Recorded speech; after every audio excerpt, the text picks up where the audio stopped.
begging him, Daddy, please don't let me marry him. Over and over it played. Now, we had plans later that day. We were supposed to go camping at my dad's house and just hang out, him and I, back in the back property, And I found myself hearing repeatedly myself say in the spirit, Daddy, please don't let me marry him. So I had to pause and kind of take a second to figure out what the heck was going on. So I rearranged my plans and said, hey, I feel like I need to take some alone time because I really wanted to sit with this and see what was going on before I found myself in any situations.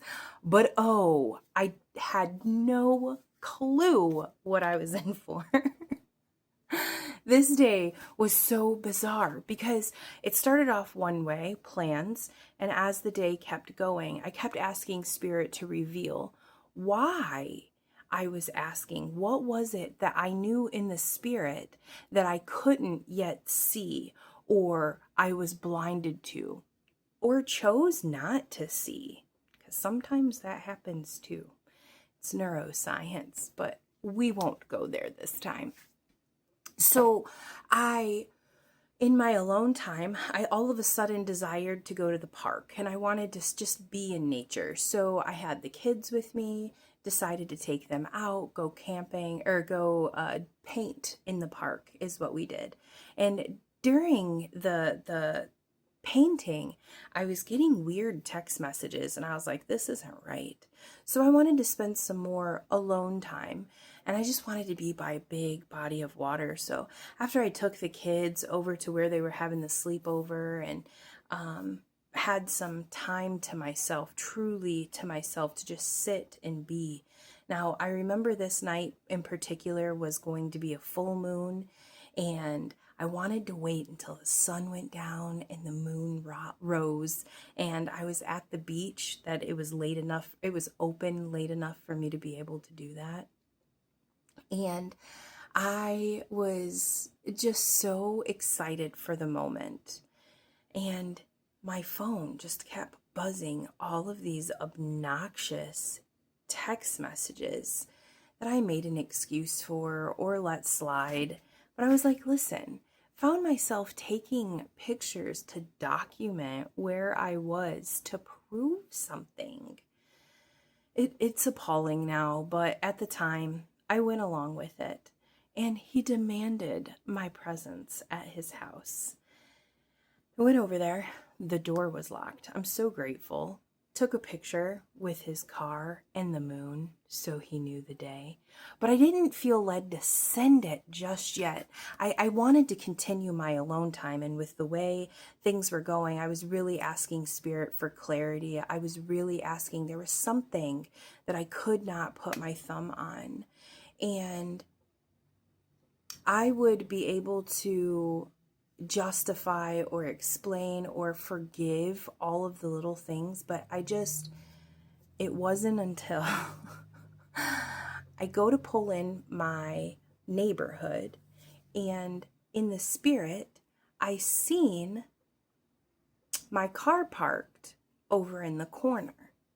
And I was like, that's really peculiar. Why am I parked over there? So I'm asking Spirit, and I get to the house, and when I pull in my driveway, I hear, because if you're not home, you're not home. And I was like, oh, that's right. Like, I don't want to be home. I want to be by myself. I canceled all of the plans because it just wasn't right.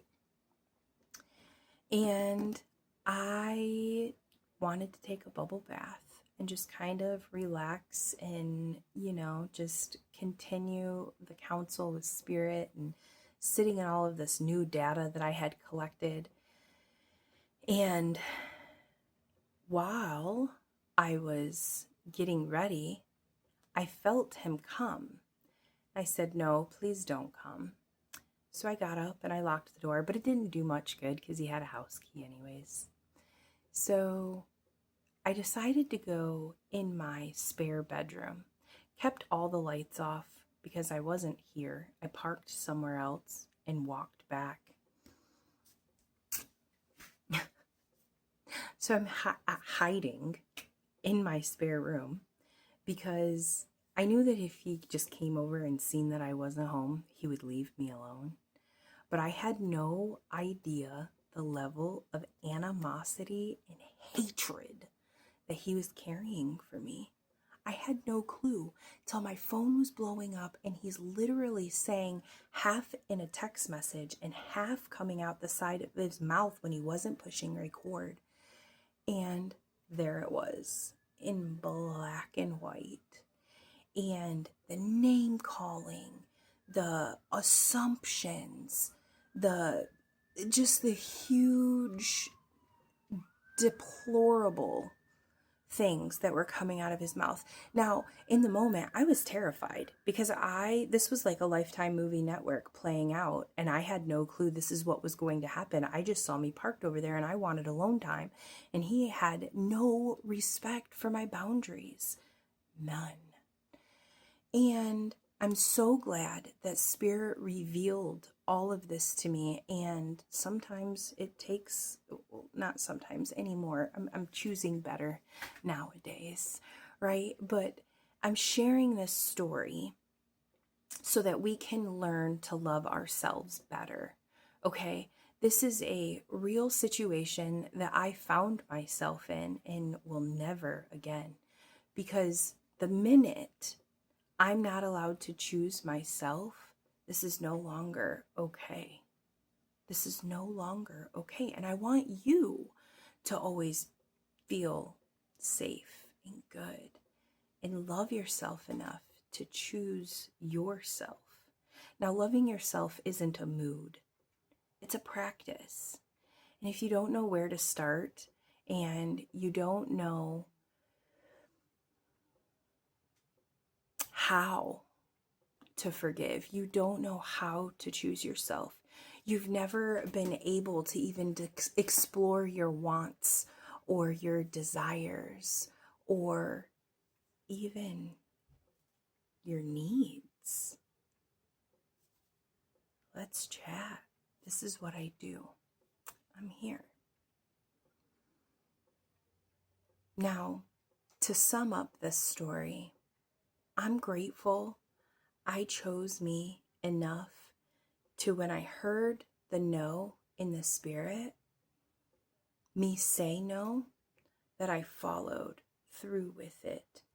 I didn't explain it away. When I saw in the spirit me parked over in the corner, I'm grateful that I inquired within. Now, I don't have super special superpowers. It's just something that I've developed, my intuition. I've chose to lean in and trust myself in this journey. And it has been a journey. I have been healing through CPTSD, which is why choosing partners like this felt familiar, unfortunately. But I've been doing the work and showing up for myself consistently. And I want to help you too. Because there's no point in me growing and doing all of this if I'm not reaching my hand back and helping my sister who was once where I was. Or I just think of this as future me talking to past me. You got this. You're worth it. I love you. And I hope you love you.